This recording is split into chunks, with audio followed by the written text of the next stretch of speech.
STTIT Bandung merupakan sekolah tinggi teologi yang telah menghasilkan ratusan pelayan Tuhan yang sudah tersebar di berbagai gereja, sekolah, dan instansi di tingkat nasional maupun internasional. Untuk menunjang proses belajarmu, meningkatkan kehidupan rohani, dan memaksimalkan talentamu, STTIT Bandung menyediakan fasilitas ruang kelas hybrid, ruang chapel, ruang ibadah, perpustakaan,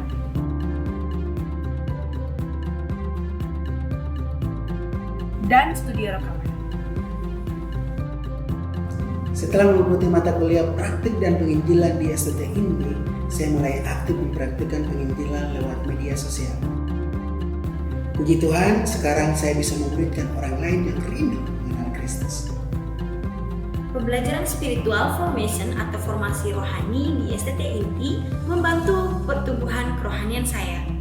Melalui ibadah dan kegiatan doa di STTIT, saya dapat mengembangkan karunia rohani, memiliki kehidupan doa yang dinamis, dan memiliki hubungan yang semakin intim dengan Tuhan.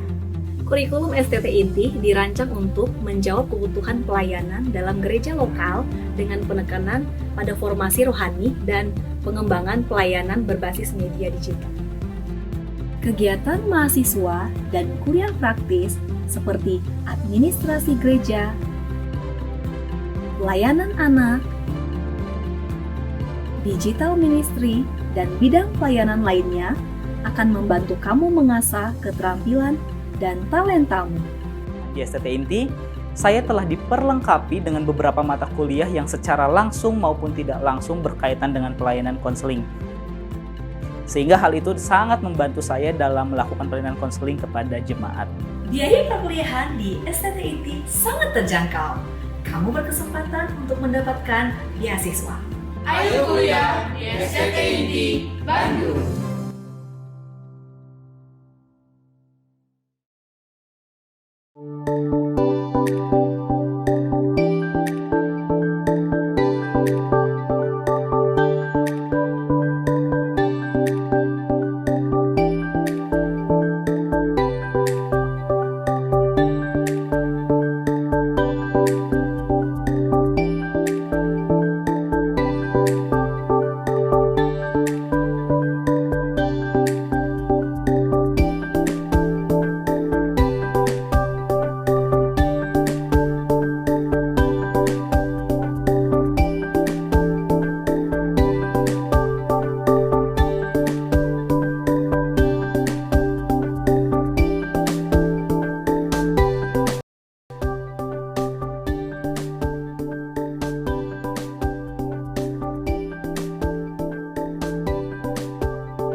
pagi Bapak Ibu, Saudara-saudari.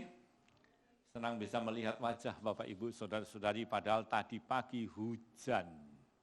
Hujannya nggak habis-habis. Dan di samping hujan yang nggak habis-habis, jalan menuju ke sini terhambat oleh sebuah acara. Tetapi melihat wajah Bapak Ibu Saudara-saudari datang dalam ibadah pagi hari ini, wow, memang ibadah kepada Tuhan tidak boleh dihambat dan tidak akan tergantikan oleh apapun juga. Amin. Senang sekali melihat wajah Bapak Ibu Saudara-saudari pagi hari ini. Saya ingin menyapa terlebih dulu, ada Philip ya dari Jakarta, dari Depok ya, kuliah S3 di sini. Ya, selamat datang, selamat menjadi warga Bali. Wah. Dan juga saya ingin menyambut sahabat saya Pak Kotli bersama dengan istri ada di tengah-tengah kita bersama dengan keluarga. Puji Tuhan. Nah, saya mau sambut lagi nih. Nah, yaitu siapa? Nah ini teman saya nih, benar-benar teman saya nih, James. James. Selamat datang James. Dan yang yang keliru minggu lalu ini James yang pertama nih, James tanda kutip ternyata Agung namanya. Ya, selamat datang buat kita semua, amin. Nah, Bapak Ibu, Saudara-saudari yang dikasihi Tuhan, di zaman now ini undangan pernikahan atau undangan ulang tahun atau undangan apapun tidak lagi dibentuk atau dicetak di dalam kartu undangan yang tebal seperti zaman dulu. Di zaman sekarang enggak seperti dulu. Jadi undangan itu dapat dikirim atau berupa media yang dapat dikirim lewat WhatsApp. Teman saya yang punya hajatan pernah mengirim undangan seperti itu kepada saya dan saya perlu klik link yang tersedia di situ dan saya bisa mendapatkan informasi tentang acara tersebut. Namun di samping teknologi yang begitu canggih, ada beberapa sahabat yang juga memperingatkan kepada saya agar hati-hati dengan mengeklik link sesuatu yang kita tidak tahu. Hati-hati. Mengapa? Karena seiring dengan kemajuan teknologi ini juga semakin canggih modus penjahat di dalam menjalankan aksinya.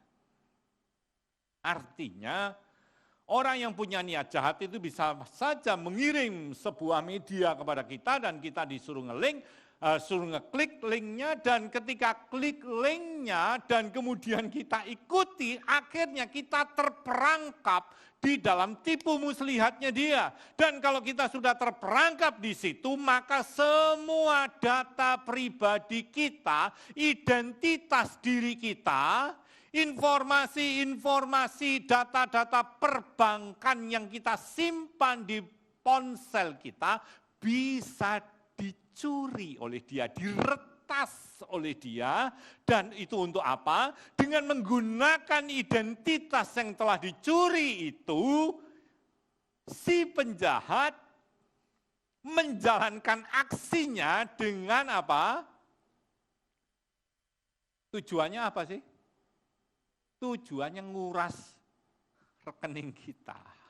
Dengan menggunakan data-data yang palsu itu, yang dicuri, ya datanya sih sebetulnya asli, tetapi dia menggunakan itu untuk apa? Untuk menguras rekening sang korban. Hati-hati, orang mencuri itu ternyata bukan hanya saja, itu zaman kuno. Sekarang ini lewat apa? Teknologi. Jadi Bapak Ibu, Saudara-saudari, dari sini kita bisa belajar bahwa menjaga, melindungi identitas diri kita, data-data pribadi kita, data-data yang penting yang ada di dalam diri kita, identitas diri itu merupakan hal yang sangat-sangat penting. Oleh karena itu, kita jangan gampang-gampang mengumbar identitas diri kita. Jangan gampang-gampang memberikan identitas diri kita kepada orang yang tidak kita kenal.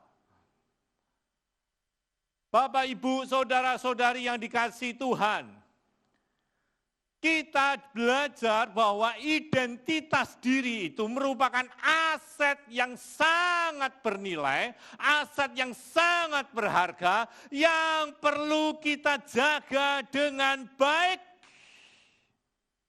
Saya mau tanya, Bapak Ibu Saudara, bawa dompet, saya mau tanya, kira-kira kalau misalnya dompet kita itu, maaf, saya tidak menginginkan itu terjadi. Kalau seandainya dompet kita itu hilang, Kira-kira Bapak Ibu Saudara bingung nggak? Bingung. Kenapa? Bingung dengan apanya? Bingung dengan dompetnya? Tentu tidak. Bingung dengan uang yang ada di dalam dompetnya? Tidak terlalu. Kenapa bingung? Ya karena di situ ada identitas diri kita, ada KTP, ada apa lagi?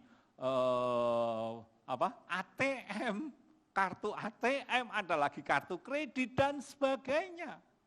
Itu merupakan hal yang sangat penting yang perlu kita jaga karena itu sangat bernilai, sangat berharga dalam hidup kita. Harus dijaga baik-baik. Itulah sebabnya atas dasar itu maka di sepanjang bulan ini, bulan Februari ini, kita akan membahas dan menelaah sebuah tema yang berjudul Discovering the True You atau menemukan identitas diri kita yang sebenarnya. Mengapa hal ini penting? Mengapa identitas diri kita secara rohani ini sangat-sangat penting? Karena kalau kita bisa menemukan identitas diri kita yang sebenarnya, kalau kita bisa menemukan siapakah diri kita yang sebenarnya, saya percaya hidup kita yang hanya satu kali di dunia ini akan menjadi benar-benar hidup. Tidak sia-sia. Untuk itu saya mengajak Bapak Ibu Saudara melihat ayat firman Tuhan di dalam 1 Yohanes pasal yang ketiga. 1 Yohanes pasal yang ketiga ayat 1 sampai dengan ayat yang ketiga. Di situ Rasul Yohanes menjelaskan siapakah diri kita, siapakah identitas kita yang sebenarnya. Dikatakan demikian, 1 Yohanes 3 ayat 1 sampai 3. Lihatlah betapa besarnya kasih yang dikaruniakan Bapa kepada kita, sehingga kita disebut anak-anak Allah. Dan memang kita adalah anak-anak Allah. Karena itu dunia tidak mengenal kita sebab dunia tidak mengenal Dia. Ayat 2. Saudara-saudaraku yang terkasih, sekarang kita adalah anak-anak Allah, tetapi keadaan kita kelak belum dinyatakan. Namun kita tahu bahwa apabila Kristus dinyatakan kita akan menjadi sama seperti Dia, sebab kita akan melihat Dia dalam keadaannya yang sebenarnya. Ayat 3. Setiap orang yang menaruh pengharapannya itu kepadanya, menyucikan diri sama seperti Dia adalah suci.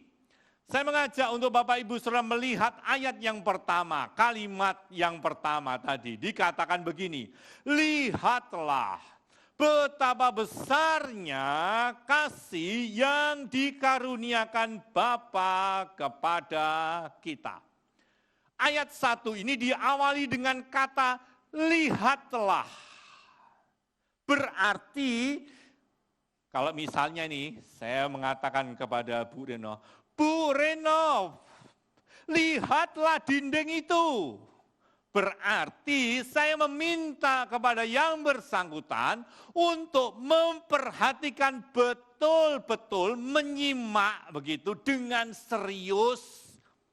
Tidak asal-asalan melihat, tetapi melihat dengan baik-baik, mencermati dengan sungguh-sungguh kata atau frasa penggalan kalimat sesudah kata lihatlah. Coba diulangi lagi, ditampilkan lagi slide-nya tadi. Ayat 1. Lihatlah. Berarti kata atau frasa penggalan kalimat setelah kata lihatlah itu penting. Betul? Lihatlah apa yang perlu kita cermati, apa yang perlu kita lihat, perhatikan baik-baik, yaitu apa? Betapa besarnya kasih yang dikaruniakan Bapa kepada kita. Saya ulangi. betapa besarnya kasih yang dikaruniakan Bapa kepada kita. Kasih yang sangat besar, kasih yang sangat mulia dan agung. Kasih dari Tuhan Allah semesta alam. Kasih yang mengubah hidup kita. Dituliskan di situ betapa besar. Kalau saya mau tanya, kalau saya ngomong kepada Bapak Ibu Saudara, betapa gantengnya, betapa cantiknya orang itu. Berarti apa? Orang itu cantiknya, gantengnya itu melebihi rata-rata, betul? Nah, demikian pula dengan kasih Allah. Di situ Rasul Yohanes menjelaskan betapa besarnya kasih yang dikaruniakan Bapa kepada kita. Itulah kasih yang mengubah hidup kita. Mengapa? Mengapa kasih Bapa itu mengubah hidup kita? Karena yang pertama, kasih Allah itu adalah kasih yang menentukan identitas kita. Perhatikan ayat 1 tadi. Lihatlah betapa besarnya kasih yang dikaruniakan Bapa kepada kita sehingga. Jadi saking besarnya kasih itu sehingga apa? Kita disebut apa? Nah, jadi kita disebut anak-anak Allah karena apa? Kasihnya Allah yang begitu besar itu. Betapa besar kasih yang dikaruniakan Bapa kepada kita sehingga. Perhatikan kata sambung sehingga. Karena saking besarnya kasih itu, maka kita, sehingga kita ini disebut anak-anak Allah. Jadi Bapak, Ibu, saudara-saudari yang dikasih Tuhan, kita disebut anak Allah. Anak Allah, itulah identitas diri kita. Itulah diri kita yang sebenarnya. Yaitu apa? Siapa? Anak-anak Allah. Kalau misalnya saya tanya, siapa Anda? Biasanya orang menyebutkan apa? Nama, biasanya kan gitu. Oh ya, nama saya Paijo. Dia menyebutkan namanya. Oke, kalau misalnya ditanya lagi, siapakah Paijo yang sebenarnya? Lalu kemudian Paijo menjawab, oh ya, saya tinggal di ini nomor sekian. Itu sebetulnya adalah alamat di mana kita tinggal, tetapi tidak menjelaskan siapakah Paijo yang sebenarnya. Bapak, Ibu, saudara-saudari yang dikasih Tuhan, kita semua punya nama, benar? Ada yang enggak punya nama? Semua orang punya nama. Nama itu membedakan kita satu dengan yang lain, benar?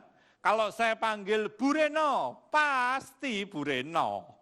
Saya panggil Rudi, ya sana. Saya panggil Philip, ya situ pasti. Itu membedakan kita satu dengan yang lain. Apakah itu keliru? Tidak keliru. Itu tidak salah, tetapi itu belum menjelaskan siapakah diri kita yang sesungguhnya.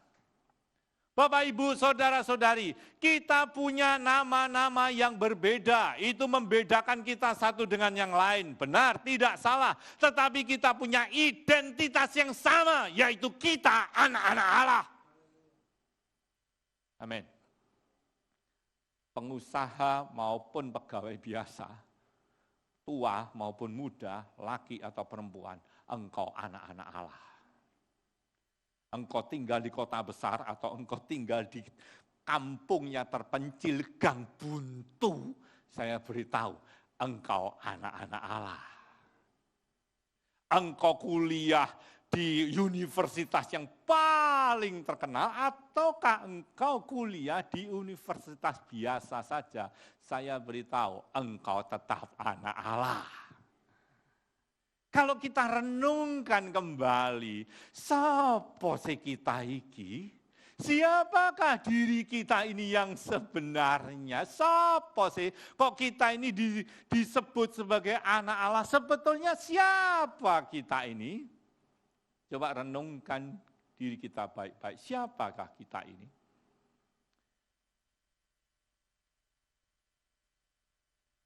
Kita ini sebetulnya seorang pendosa. Kita ini sebetulnya orang jahat. Kita ini sebetulnya penipu, pembohong. Kita sebetulnya itu orang yang punya niat yang tidak baik. Kita ini sebetulnya orang yang sombong, orang yang angkuh, orang yang songong. Kita ini orang yang dijatuhi hukuman mati karena dosa kejahatan kita. Kita ini sebenarnya enggak layak, kita ini bukan siapa kita ini. Sehingga Allah yang mempunyai langit dan bumi menjadikan diri kita anaknya. Apa yang istimewa dari kita? Apa yang spesial dari diri kita? Sehingga kita dapat menjadi anak-anak Allah, anaknya Khalik langit dan bumi, penguasa jagat raya alam semesta. Bapak, Ibu, saudara-saudari, kita tidak mungkin bisa menjadi anak Allah kalau bukan Allah yang mengasihi kita.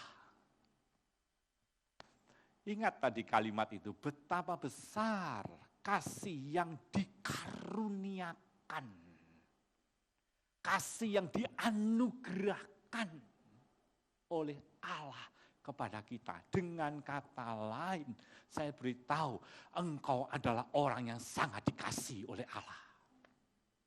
Saya beritahu, apapun profesimu, apapun latar belakangmu, apapun sukumu, apapun, saya beritahu, engkau adalah orang yang dikasihi oleh Allah.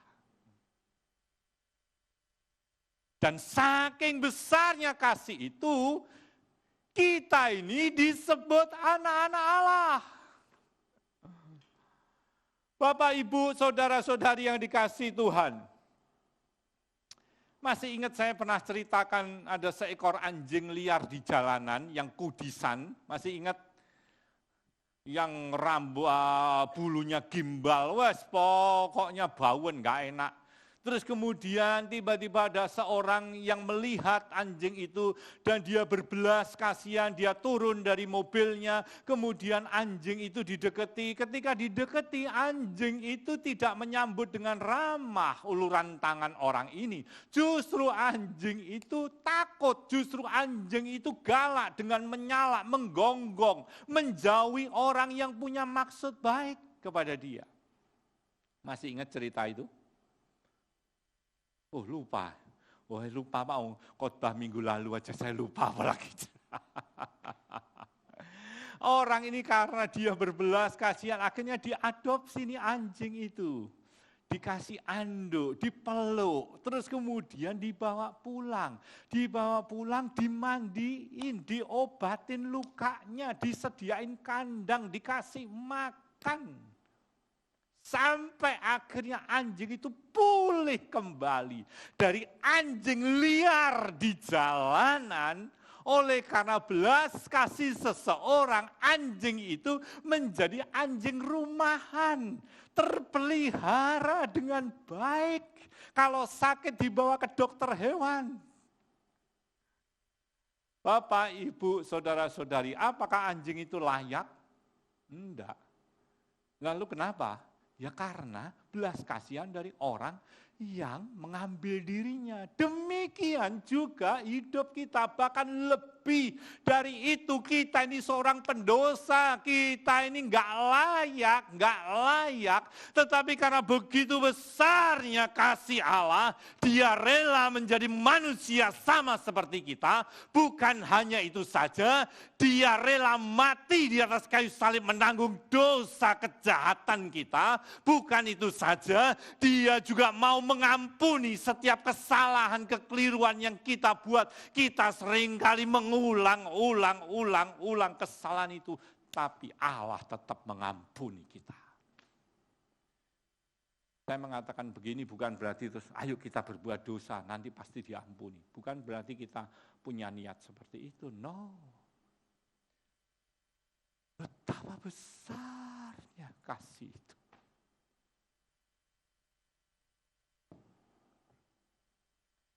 Kalau kita masih bisa hidup hari ini, itu pun karena kasih Allah.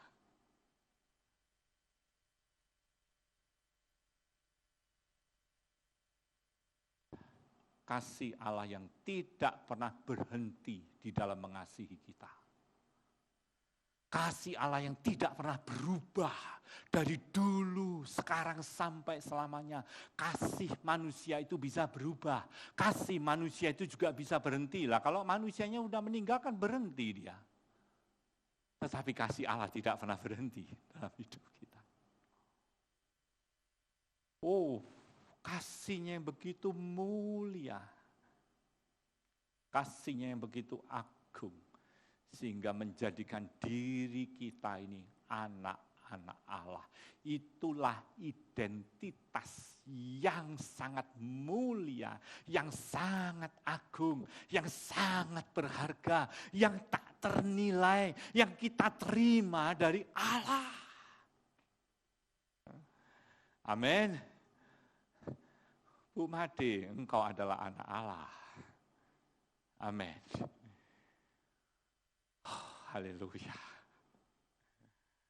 Saya mau tanya, kira-kira jadi anak Allah itu seneng gak? Waduh. Oleh karena itu, status kita sebagai anak Allah harus disikapi dengan dua sikap ini. Yang satu, jangan minder. Amin. Jangan minder, ketemu siapapun jangan minder. Merasa tahu minder ya, minder, aduh aku bukan siapa-siapa. Saya beritahu, kasih Allah membuat engkau menjadi anaknya. Jangan minder. Yang kedua, tadi kalau minder itu ekstrim bawah, ini yang satunya ini ekstrim atas. Kalau kita jadi Allah, jangan jumawa. Tahu jumawa? Bukannya dia saudaranya Jumaitun, bukan. Jumawa artinya jangan songong, jangan sombong, jangan mentang-mentang. Kita ini jadi Allah karena anugerah. Bukan karena kita istimewa. Jadi Bapak, Ibu, Saudara-saudari, kita perlu menyadari bahwa kita ini menjadi anak-anak Allah bukan karena kita istimewa, bukan karena perbuatan kita, bukan karena apa yang kita miliki, bukan karena gelar yang kita punyai, bukan karena jabatan yang kita sandang. Kita menjadi anak-anak Allah, alasannya cuma satu, yaitu karena kasih Allah yang begitu besar. Titik. Tidak ada yang lain. Waduh. Menyadari kebenaran itu membuat hati ini bersyukur. Jadi saya beritahu, apapun yang kita alami dalam hidup ini, percayalah satu hal, kita anak Allah. Dan kalau kita anak Allah, Tuhan tidak akan membiarkan diri kita. Mana ada orang tua yang membiarkan anaknya? Kalaupun itu ada, Tuhan tidak demikian.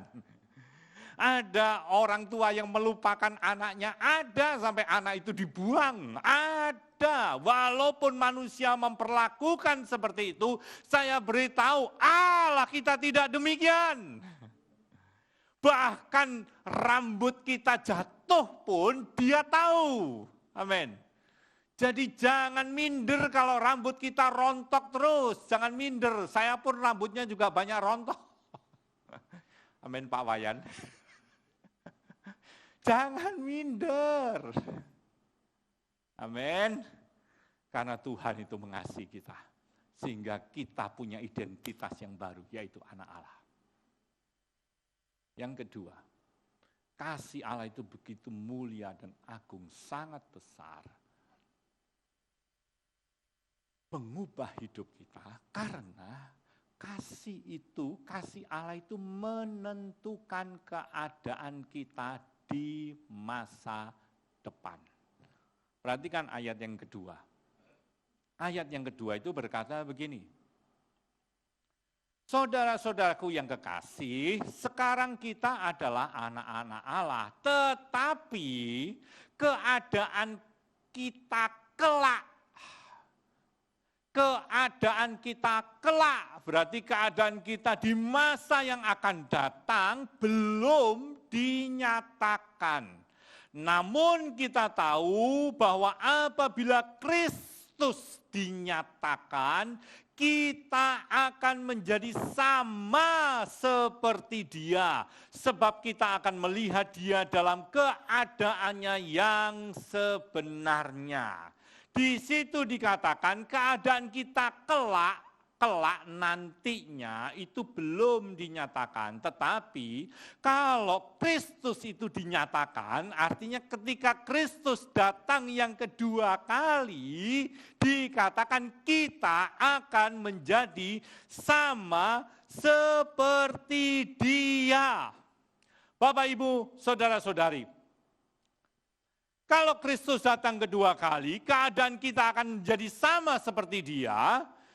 Itu diuraikan di dalam suratnya Rasul Paulus dalam 1 Korintus 15 ayat 51 sampai dengan 53. Kita akan menjadi sama seperti Kristus, artinya kita akan mengenakan tubuh kemuliaan, tubuh yang baru. Tubuh yang jauh lebih baik dari tubuh kita sekarang ini. Tubuh kemuliaan itulah yang dikenakan oleh Kristus sesudah Dia bangkit dari kematian, benar? Dan kita pun akan mengenakan tubuh kemuliaan, gitu. Tubuh kemuliaan itu jauh lebih baik daripada tubuh jasmani yang sekarang ini kita hidupi. Pak, nanti kalau tubuh kemuliaan apakah hidung saya bisa lebih mancung? Pak, kalau tubuh kemuliaan itu saya kenakan, apakah mata saya bisa lebih lebar ya Pak? Enggak sipit seperti sekarang ini. Bapak, Ibu, saudara-saudari, itu bukan soal demikian. Tubuh kemuliaan itu adalah kita tidak dibatasi oleh ruang, kita tidak dibatasi oleh waktu. Kalau sekarang ini kita ini ada di sini, enggak mungkin pada saat yang sama kita ada di Surabaya, bukan? Kalau tubuh kemuliaan tidak dibatasi oleh itu. Bukan itu saja, ini berita baik bagi kita semua, kita mengenakan tubuh kemuliaan yang jauh lebih baik daripada tubuh jasmani sekarang ini. Saya beritahu, di dalam tubuh kemuliaan kita tidak mengalami lagi sakit penyakit. Halo? Tidak ada lagi kolesterol. Gak ono. Tekanan darah tinggi gak ono, diabetes gak ada Bu, haleluya. Gak ada. Rasa pegel, linu, mengeluh karena kondisi tubuh kita yang seperti ini, katakanlah tubuh kita yang rentan. Gak ada lagi keluhan, amin. Ibu, bapak-bapak, amin. Gak ada lagi itu. Tubuh kemuliaan, tubuh surgawi, wow. Bukankah itu berita yang baik bagi kita? Halo? Bukan hanya nanti di masa depan ketika kita meninggalkan dunia ini. Tetapi di masa sekarang ini pun, saya mau tanya nih, Bapak Ibu Saudara. Kalau Bapak Ibu Saudara itu menjadi anak dari seorang yang katakanlah punya segalanya di dunia ini.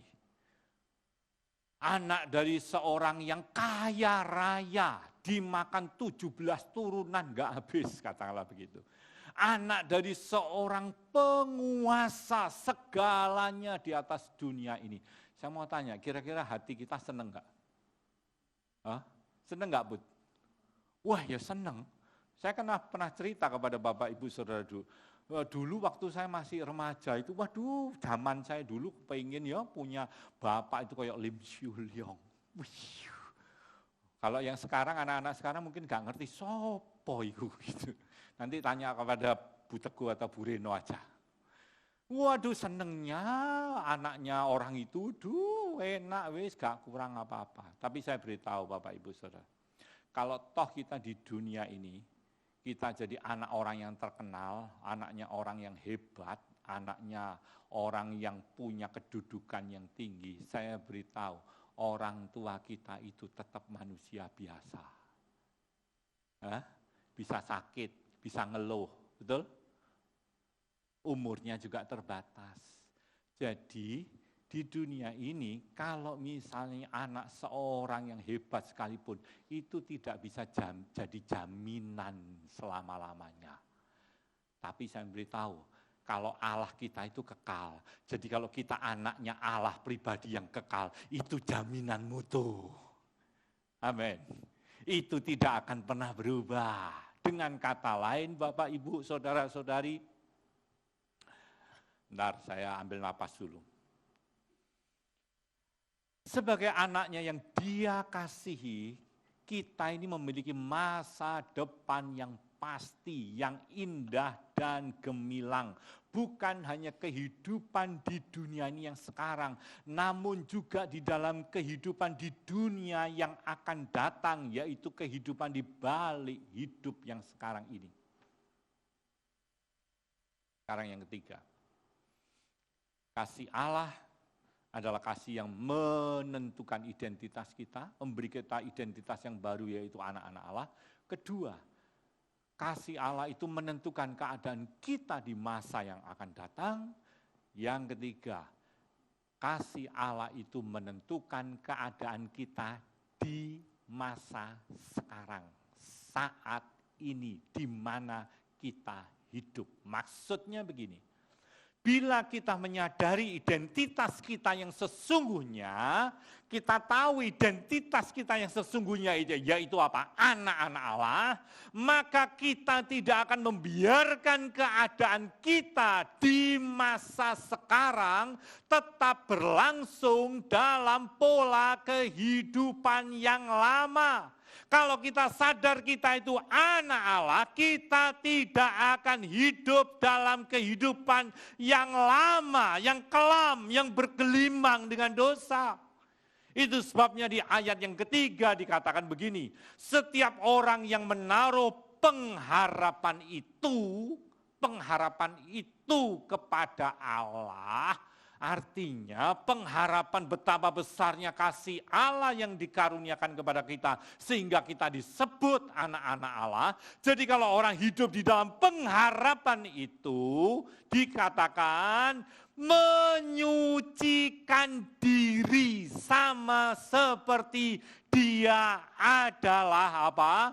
Suci. Dengan kata lain, kalau kita sadar kita ini anak Allah, kesadaran itu akan menggugah kita sehingga kita menyucikan diri, tidak ikut mencemarkan diri dengan kenajisan dosa.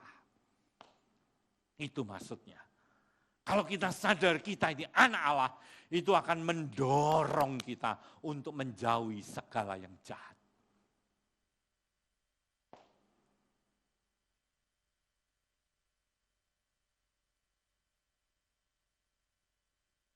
Cerita tadi tentang anjing liar di jalanan, setelah dia diadopsi jadi anjing rumahan, hidupnya berubah.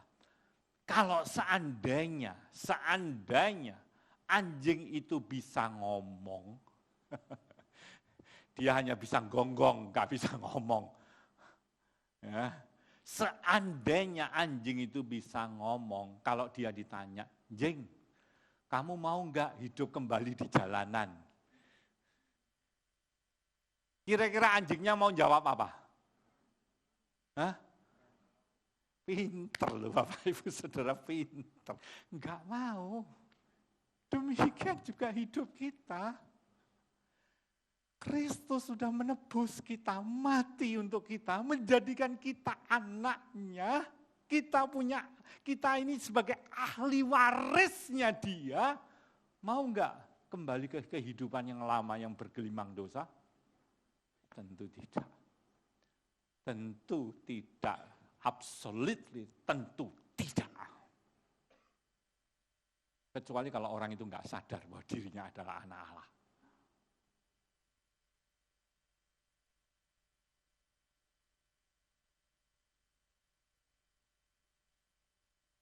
Bapak, Ibu, saudara-saudari yang dikasihi Tuhan.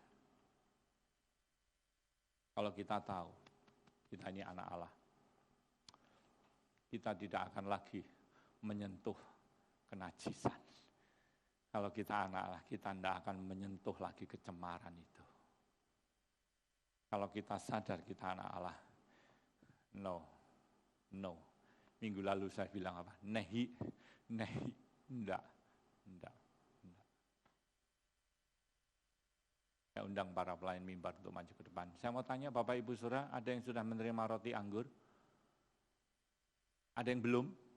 Kalau belum nanti bisa dilayani. Sudah semuanya? Baik, siapkan roti dan anggur kita. Bapak Ibu Saudara, saya ingin bacakan lagi ayat yang pertama. Dari 1 Yohanes pasal 3 dikatakan, lihatlah betapa besarnya kasih yang dikaruniakan Bapa kepada kita, sehingga kita disebut anak-anak Allah. Kasih yang begitu besar, saking besarnya kasih itu mengubah hidup kita dari seorang pendosa menjadi anak-anak Allah. Di dalam kasihnya dia datang ke dunia di dalam diri Yesus Kristus. Dan di dalam kasihnya yang begitu besar dia rela mengorbankan nyawanya untuk menebus kita manusia berdosa. Di dalam kasihnya dia terus-menerus membaharui hidup kita semakin serupa dengan dia. Di dalam kasihnya dia melanjutkannya untuk mengasihi kita sampai kesudahan zaman. Melalui perjamuan kudus kita diingatkan kasihnya yang begitu besar. Kasihnya yang menghapus masa lalu kita yang kelam dan membentangkan masa depan yang indah. Oleh karena itu jangan mau lagi kembali kepada kehidupan yang lama. Di depan kita tersedia hari esok yang jauh lebih baik. Karena Allah mengasihi engkau. Allah mengasihi engkau. Dan di dalam kasihnya itu dia memberikan harga diri yang mulia, yaitu anak.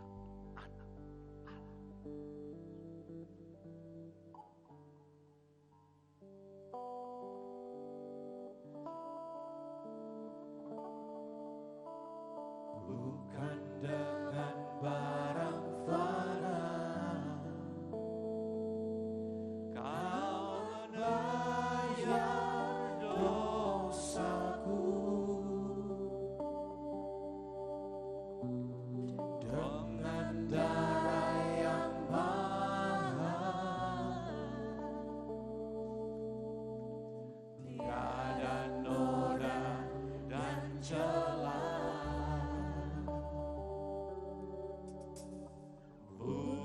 Dengan emas perak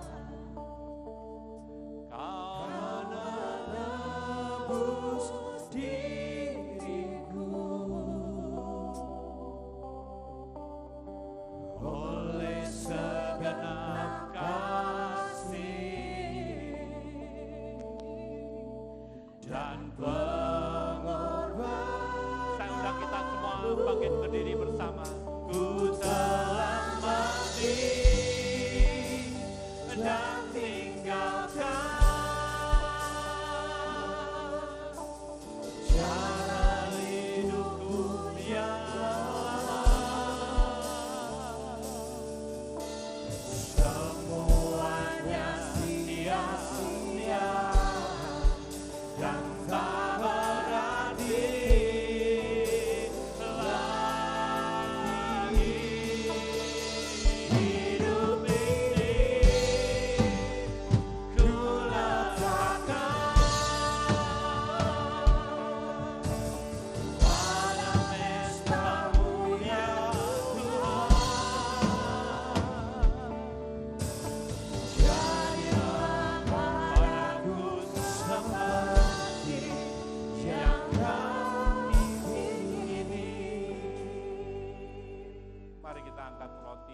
dalam waktu Yesus diserahkan, dia mengambil roti dan sesudah itu ia mengucap syukur atasnya, ia memecah-mecahkannya dan berkata, inilah tubuhku yang diserahkan bagi kamu, perbuatlah ini menjadi peringatan akan aku.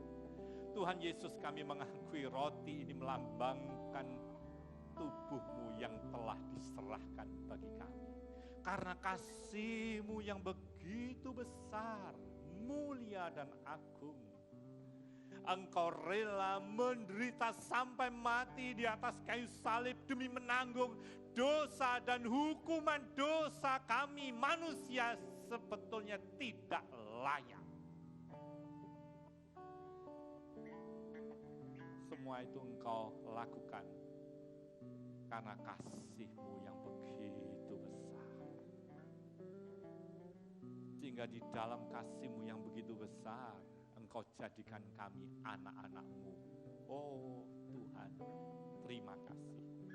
Kami mau sambut kasih-Mu yang besar ini. Tuhan, kami mau sambut dengan ucapan syukur. Terima kasih Tuhan, terima kasih. Mari kita makan bersama-sama di dalam nama Tuhan Yesus Kristus.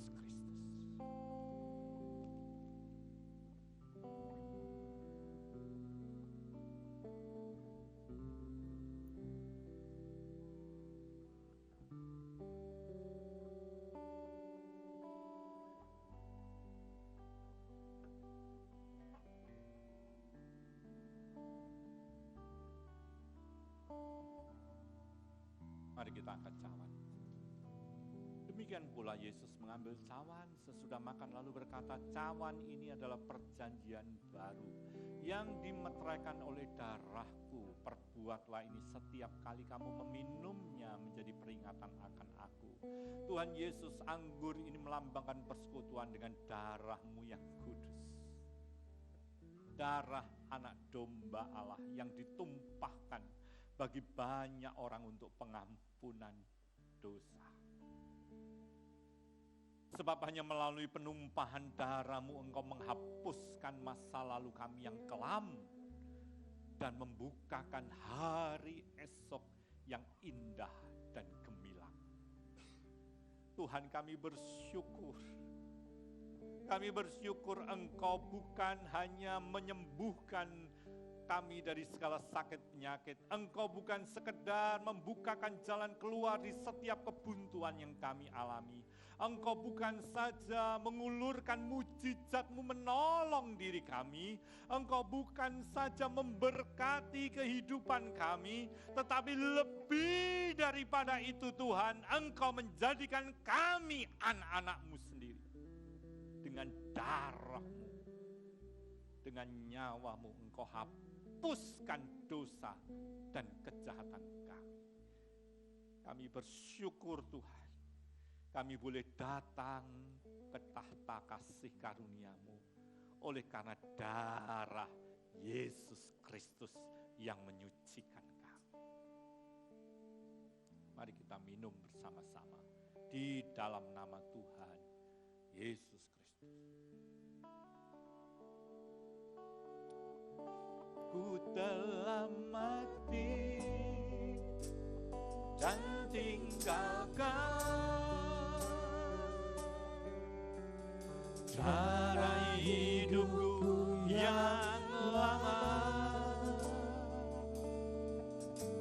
Semuanya sia-sia dan tak berarti lagi. Hidup ini ku letakkan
untuk kasih-Mu yang Kau nyatakan dalam diri kami 2000 tahun yang lampau. Kasih yang tidak lapuk oleh zaman, kasih yang tetap segar, kasih yang mulia, kasih yang agung, kasih yang begitu besar kami alami, kami kecap dalam hidup kami di masa sekarang. Bahkan kasih-Mu itu menjadi jaminan akan masa depan kami. Tuhan, kami bersyukur di dalam kasih-Mu kami bermegah. Di dalam kasih-Mu itu Tuhan, kami menaruhkan hidup kami. Kasih-Mu yang menerima kami, menjadikan kami anak-anak-Mu. Dan kalau kami menjadi anak-anak-Mu Tuhan, kami tidak perlu takut dan khawatir dalam hidup ini. Kalau Engkau Allah empunya langit dan bumi, menjadi Bapa kami, dan kami adalah anak-anak-Mu, Tuhan, Engkau yang menjamin hidup kami. Engkau yang membela hidup kami. Engkau yang memelihara hidup kami. Engkau yang menjaga kami. Engkau yang melindungi kami. Engkau yang membentengi kami. Kasih-Mu itu abadi, kekal selama-lamanya. Dan di dalam kasih-Mu itu kami bermegah dan bersyukur.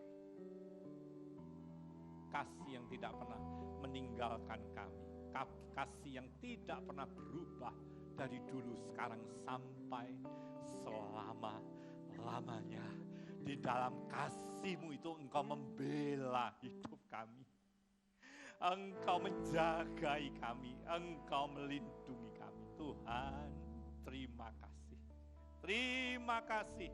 Kami bersyukur. Kami pulang dari tempat ini, hati kami bersuka cita. Karena Allah itu membela hidup kami. Allah Bapa kami yang ajaib. Bapa kami yang kekal, yang tak pernah membiarkan dan meninggalkan kami. Dan di dalam kasih-Mu itu Tuhan, kami percaya kami punya masa depan yang indah. Di dalam kasih-Mu itu Tuhan, kami menjalani hari-hari bukan dengan sikap yang pesimis, tetapi dengan sikap hati yang optimis, dengan penuh pengharapan, karena kasih Allah menyertai kehidupan kami. Terima kasih Bapa.